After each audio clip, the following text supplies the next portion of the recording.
এবার দেখো না, একটা গল্প শুনো, গল্প না সত্যি কথা, তোমাকে কই শুনো। তোমার দাদা ওই যে বাজার করে নিয়ে দুটো ব্যাগে বেচারি চোখে দেখতে পায়নি আসছিল, আর বৌমা তো ওই রাস্তার ধারে ওই মাঝখানটিতে ওই দেখো না এ করছে, ওই পুলিশের প্যারেড করছে।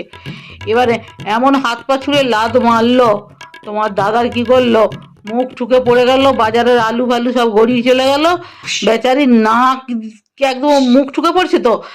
এখন তো আমার বৃষ্টি হচ্ছে, যত কাদা মাদা ঢুকে নাকের ভিতরে ভর্তি হয়ে গেল, তাকে ওই তো আমাদের ওই হাসপাতালে নিয়ে গিয়ে অপারেশন করে আনলাম।